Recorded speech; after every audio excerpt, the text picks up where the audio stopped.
So at the count of 3, I want us all to read that out. So you will mention your name. You will say, I, Omotolani, I choose to see every person behind the injury, not just the incident. I am making a positive impact on the lives of my clients. My empathy and understanding create a space for healing and growth. My presence and guidance provide comfort and reassurance to those in distress.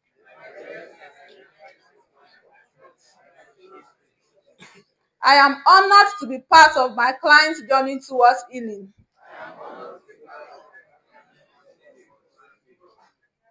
Thank you very much. You can appreciate yourself for that. So now we are going to know the rules of counseling in workplace rehabilitation. So now, number 1 role of counseling is emotional support and trauma recovery. We can see in the journey of Mrs. Temitope how she narrated how therapy brought her back to accepting life and moving forward. So it provides a safe space for workers and families to process shock, fear, and trauma after injury. So it helps address those symptoms. Those symptoms can be flashback, hypervigilance, and nightmares. Hypervigilance means that the person is overly sensitive of the surroundings. Let me just say an example. Maybe you've witnessed it. You went to greet somebody that lost someone, and then maybe there's a small noise. Somebody, what is that? Killing here, they are anxious. They want to see what is going on. There is proper retraining, adaptation, and acceptance of new roles. Then counseling also helps in family and relationship support, because counseling will involve family sessions. It will address the stress, the strain. For example, when we see a wife trying to shovel hospital, the husband is in long-term disease condition, trying to shuffle hospital and also trying to shuffle our own workplace, what we tell them, why don't you employ a caregiver? Employ caregiver to stay with your husband. The caregiver will be monitored by the hospital themselves, and then you go for your work. Then we allow them to come and stay in the hospital for the night. And if they don't want to stay, they want to be coming twice in a week, they can. Some even do it. Those parents that have sickle cells, or those ones that have chronic disease that their children are constantly in the hospital, they have to work. There is no excuse. So they employ caregivers. So we can give them suggestions. We don't make decisions for them. We only give them suggestions that they can adopt if they want, and that can make the burden easier for them. It is not optional, it is compulsory, because that trauma is what evolutionized in some people that now turn to pattern. That they say they have mental illness in their family. No, it did not stem from spiritual people. It did not stem from village people. That poverty did not just stem somewhere. It is because of trauma that was not managed well by people who were supposed to handle it. Now, what is the first counseling thing we have here? Is empathetic listening. Let me take a moment to explain empathy. Empathy simply means putting another person in your shoe. It is not sympathy. If I put off my shoe now, I tell you my shoe is paining me, and I put off my shoe and you wear my shoe, then you too, you will feel the pain. So when someone is telling, when somebody is narrating, oh, I lost my sister, this and that happened to me, when she's saying it, we are supposed to reconnect with that event as if we were there, as if we were in our shoes. Now, it is not sympathy. Sympathy is pity. Sorry. Hey, yeah. In sympathy, you will start crying. And then there will be two sympathizers. And no work will be done. So, in as much as possible, counseling is not what you will do in rush. It's not what we say, next, Mr. Toby, next person. That's not how counseling is. So, if the patient start crying, you will stop what you are doing and be looking at the patient until the patient finishes crying, or client. Sorry, I'll be using patient and client interchangeably. Please just bear with me. Now, in techniques, these are the practical skills that we need to get now. So I'll just be listing them out. Number one, use open body language, eye contact and nodding. Don't come and do like this. Okay, I'm listening to you. Or you fold your hands. You have to sit and lean forward towards the person. If you are standing, look straight to the person. Have eye to eye contact and nod. Then number two is reflexive listening. Repeat or rephrase feeling. It means that after the person stops talking, I need to understand what the person has said. So I need to tell the person, oh, do you mean that when your husband died, life has not been the same? It's me restating what she has said so that she will know that I understood her. It is not because I only want to understand alone. So the person will know that, yes, this person is with me. See, people might not remember word for word, verbatim what you said to them, but they will remember how you make them feel. Yes. And there must be privacy. When you want to talk to people, you don't talk to them in an open space. Because having somebody listen to them will not make them, having another person, a third person, will not make them even hear you. Even if it is between a couple, you don't talk to them at the same time or in the same space. You talk to them individually because they are individuals first before they are couples. So it has to be in a private environment. Then there must be cultural and religious sensitivity. That is very paramount, especially in this part of the world. We are very, very religious. So you don't go to a Muslim house and say things that negate their culture because you are a Christian. You don't give preference for Christians because you are a Christian. You must treat everybody equally. Now, when it also comes to cultural and religious sensitivity, different cultures have their way of dealing with grief and loss. Muslims bury almost the day or the day after. If some people will say, okay, let's go for autopsy, it negates their roots. If the family says no, there's nothing you want to do except if it is a big federal case that they are debating on. Then when it comes to the culture, there is a way people do their ceremonies, their rites in different culture, and that has to be respected. I mean, respected, not regarding your own culture. And you don't have to think or say that they are the one that is wrong and then you are right. No, we don't do that. If you are a Christian counselor, you are counseling a Muslim, you don't start quoting Bible. You don't start quoting Bible, or you are a Muslim, you don't enforce your own cultural beliefs and values and religion on them.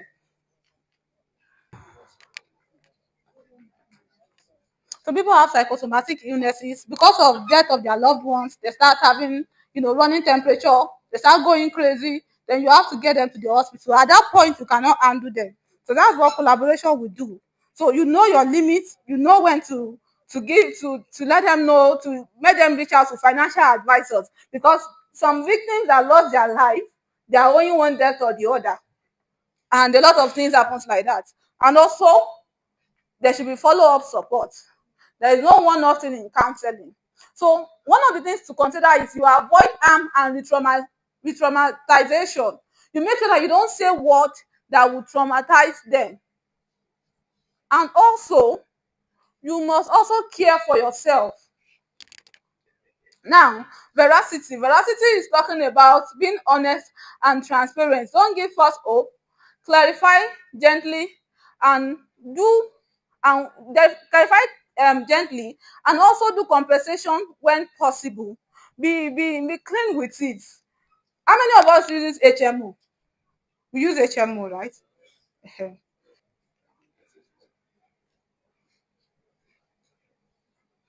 Okay, let's talk about the techniques of active living. Now, number one is presence and attention. Don't be don't be listening to a client and your phone keeps ringing and ringing and ringing and ringing, and you kept getting distracted, or in a place where people are looking for you every time. The more you break the connection, the patient's line of thought is being broken, and they will not know what they want to say again. And even if the same thing applies to the counselor.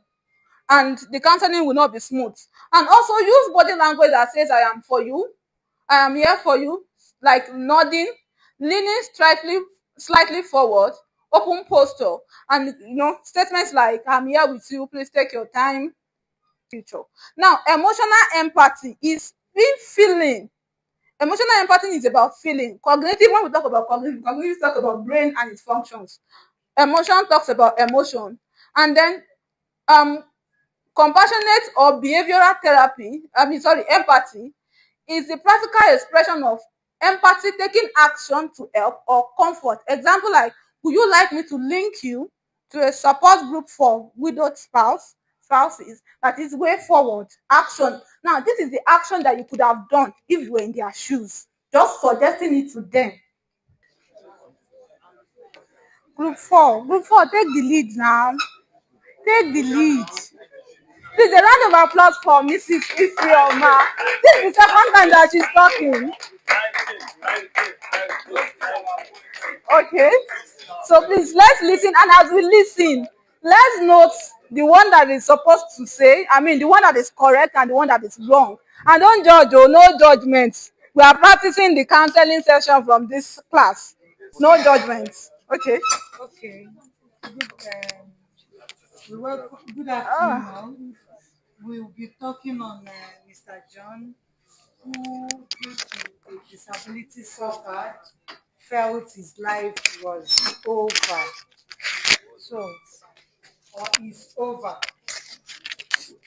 And in counseling him, claims department. My name is Ijoma from Abeokuta branch, and this is group 4. Actually, when you go for visitation, you hear many things. In short, only the expression on their faces. Sometimes it may be the father of the deceased. There was one we went to at Odeda. It was horrible. I went with Mr. Tunde. We no see leg comot. We no see leg comot. So in such cases, it's good that today we've been giving professional training on how to counsel, because we've been doing it our way, trying to juggle the whole thing.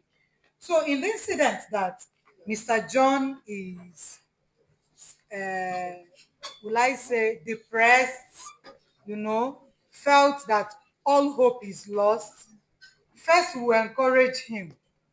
We will first listen, even when he's saying what is not related, because sometimes there may be time constraints. You may want to touch one or two other places. You have to really forget about the next place you want to touch and listen to him. He's wailing. He may tell you, if not that this person, all those irrelevant in quotes, you listen. And while listening, your agitation or your expression should be warm. You should display warm exterior. If you're sitting, you sit in such a manner that he will feel welcome. He will understand that truly this person is understanding what I'm saying. It's not because this person can walk, he's not understanding. No. Then 2, you now, when at a point, if he maybe pipes slow, you can paraphrase what he has said. Oh, so this is, in that way, he will understand that actually you are following, that you understand his pain, that you understand what he's saying. Then you encourage him. You encourage him that you understand this and this happened. If you have maybe past informations or past experiences, you can cite examples of people that have had such situations. But now, let me use personally. My elder brother is an amputee. He was coming back from market. In front of his shop, he wanted to cross. One bus from God knows where just took the guy off. My colleagues, when we go to field and we are faced with disability, I normally use him to encourage them that not minding this had happened is not the end. You can still gather yourself together. You can function in another capacity. So for him, he may not be able to walk again, but he can function in another department in that organization. If you have access to the human resource person, you can discuss with the human resource person, please, can this person be reassigned to another department while the occupational therapy may be organized for him to encourage him to adapt to the new role given. Then that is adjustment or please pardon me, let's then Or role integration. role Role integration. reintegration. Then some of them will ask you, when will I go back to work like this? The person the injuries or the incision site has not properly healed. They'll be like, I'm tired. I think there's one we went for last month. It was me and Mr. Rotimi. The guy is so restless. He do not know how to stay one place. While we are with him, he had gotten up like 100 times showing us the video. See what happened. See the, you know, he was eager to go back to work. So I remember telling him, I understand you're a very vibrant person, you're active, you don't know how to stay one place. But guy, if you need this leg to heal, you really need to take things slow, give it the rest it needs, support it with the brace you're giving, give yourself that time for it to heal properly so that there will not be yes and all that. So that's basically what we do. Thank A you. round of applause for her, please. And I also want us to clap for ourselves. Clap. I will tell you the reason later. Okay, so the reason is that I'm really glad that we can use our own experience in this class. Because if we keep on using abstracts, I chose to use abstracts, but it will not make me to really get to the depth of things or making you see from my perspective. So for the fact that you were able to open up your own experience, I mean, it's a good thing for me and I really appreciate you all for that. A round of applause for everyone again. Thank you so much. So from what Mrs. Ifeoma have said, group 2, group 1, group 4. So now let's judge. In our discussion, is there any, no addition now, is there anything that we need to remove because of our time? No addition.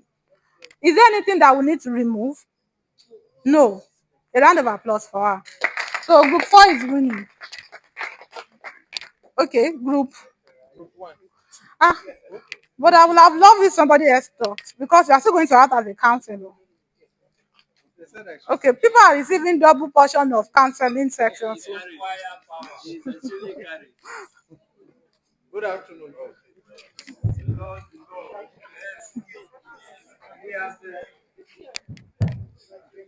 Where is the second mic?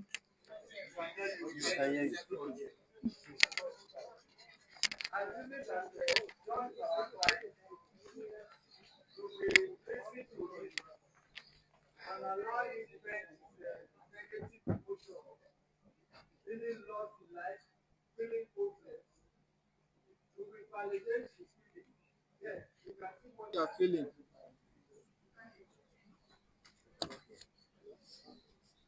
First of all, we will listen to him and allow him to vent his negative emotion of hopelessness, of depression. We will validate his feelings. I can see what you are going through. I understand. When he's saying he's helpless, then we add a non-verbal cue by nodding to affirm his negative feeling. Then we will now go to a stage where we will now take him off the negative emotion by letting him know that all is not over. At least you have a wife by you, you have children, your employer has not dismissed you. Then we will now see how we can now rechannel what is left in him, his energy, to useful means by connecting him to society, people of similar circumstances and how they are coping so that he can cope. Then, depending on the level of progress, we can refer to a clinical psychologist or to some other professional expert to handle. Thank you. Thank you so much. Wow, we are really doing great. So it is a progress for me that we are able to really understand the concept of what we are discussing. Group 4, right? That's group 4. Okay, group 3 and group 2 are spoken. So group 1. Thank you very much. We in Group 1, we agreed that we will be basing our counseling on 3 major points. To first give hope to Mr. John by telling John that we can imagine the pain uh, or loss that he is feeling at the moment, and assure him that life isn't over with that. That's giving him hope. Then we'll also let him know that it's an evolving phase at this point, that uh, a new chapter of his life is in a new chapter of his life, and it needs to be sustained. So whatever help that can be rendered to him will be made available for him to carry on with his life. And finally, we will take it to the spiritual level. Make him know that despair will not help. He should keep on hoping in his creator, and his creator has a reason for not letting him go at that point. So I think that's what we discussed here. A round of applause for him. Sir, please still give him the mic. Sir, you did not introduce yourself. And let me know, are you a clergyman? I just say I should ask. I just say I should ask. Sir, are you a clergyman? Okay, my name is Obara Oro. I am not a clergy, but I'm a Christian. Okay. Thank you so much, sir. We all belong to the body of Christ. Yes. So, group. Okay. No, I mean this group. Okay. So, group 1 mentioned spirituality. And that is one of the points that nobody has mentioned. So we really appreciate you for saying that. So Mrs. Charles and Mr. Counselor, please, you can proceed to the front and prepare your discourse. Yes, Mrs. Charles now herself, invisible 7 months pregnant woman. Now group 4.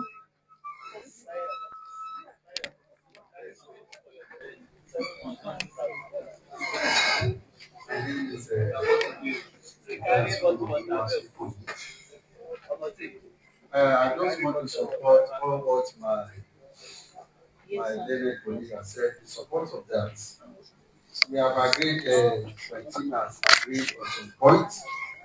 Number one, what we have for Mr. John, in a situation like that, we have empathy for him or her, for him per se, because it's not easy when one faces such challenges.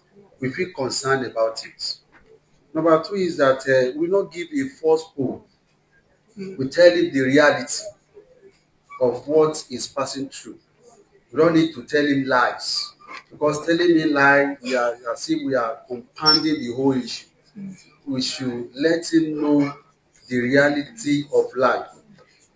Number three is that we give him counseling on hope, because he came to us to give him more hope. We counsel him that there is hope. Once there is life, there is hope. Since he has not died, we give him hope that there is hope.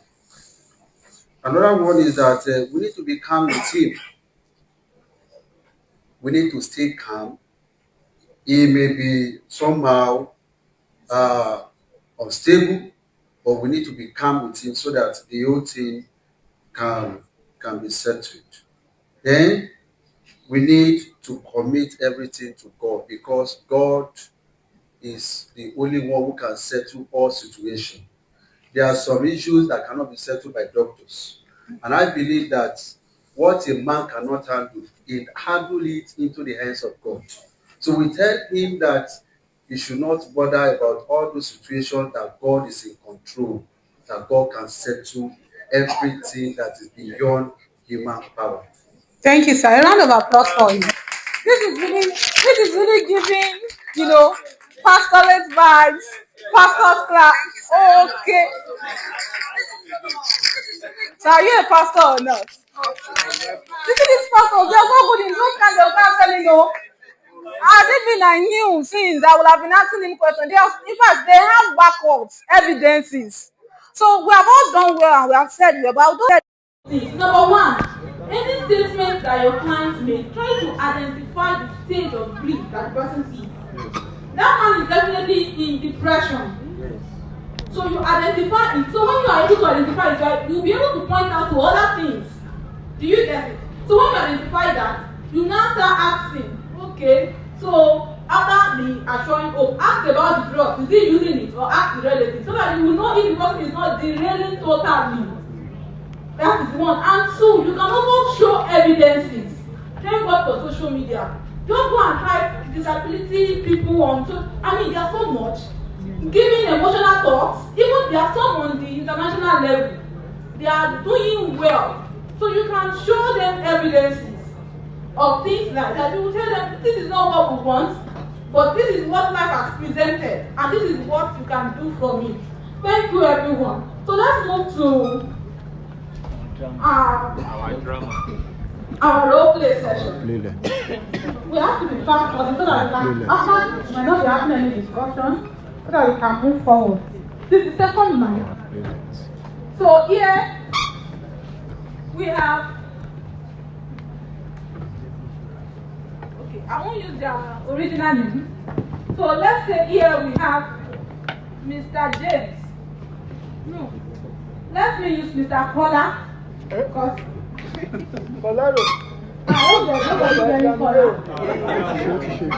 Okay, I will just stick to James. We'll stick to James. And here we have Mrs. Charles.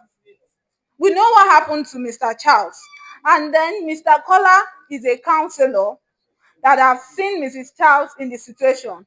And now let's see what he's going to say to her. Let's see how they are going to interact. This is the second mic.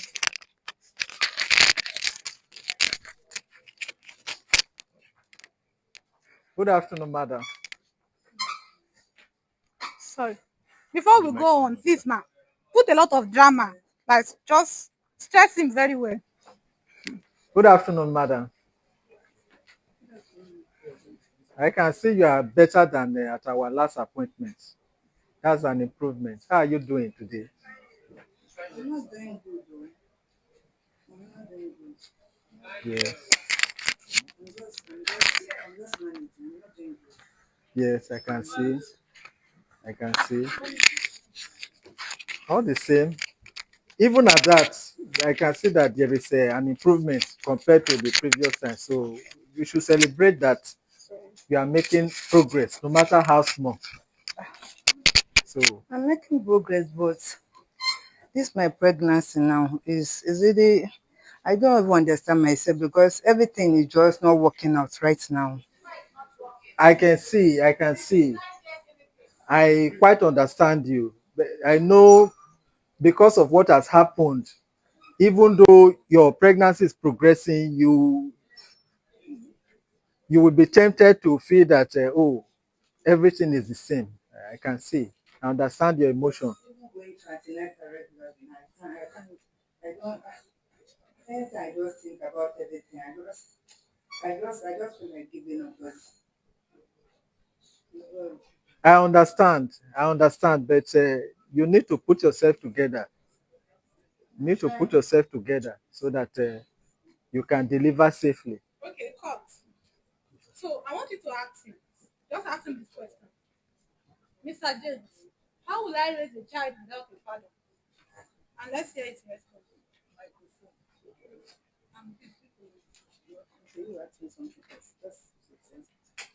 So how is your pregnancy progressing? You are in the second trimester now, right?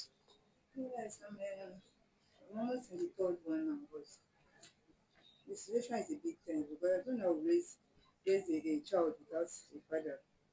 I don't know. I quite understand. You know, pregnancy is 3 trimesters. You have moved from the first to the second to the third. So you should celebrate that. It's almost over. Oh, you can stand. You can stand. You are better now. You are better. You just need to put yourself together so that you can deliver successfully. I appreciate. I appreciate.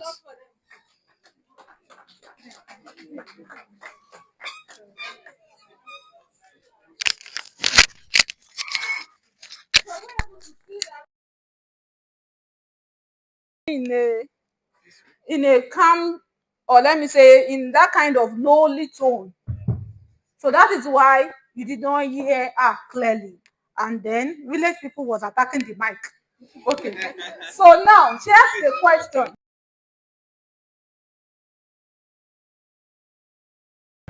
Let's move on. So a round of applause for ourselves for those role plays and discussions. Our contribution really made a lot.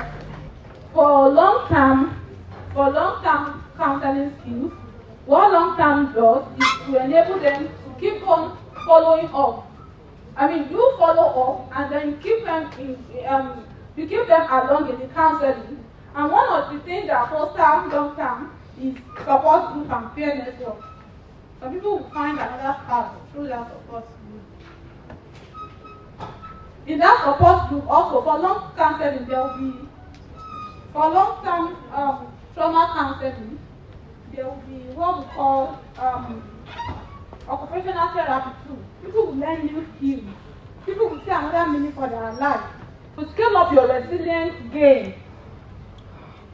And then you get used to it. You also learn something new. Learning something new will also facilitate your mind, make your mind travel, learn something new, and develop more skills like patience, endurance, perseverance. They will tell you the story same and same again. They will say the person that did not machine that caused their problem, they will keep saying the same till eternity. But what you have to do is to ensure that even you as a counselor, you are very skilled. So at this point, I would like to bring an end to this session. Thank you very much. I really appreciate it. In fact, I had a great time. Thank you. Thank you very much. And it's my utmost delight to be here. I saw many beautiful faces here. I saw someone that looks like our president. I was like, hey, is president here? And then I saw that, okay, maybe he's not the maybe he's the president's brother. A round of applause for ourselves, please. Thank you so much. Can we clap for her?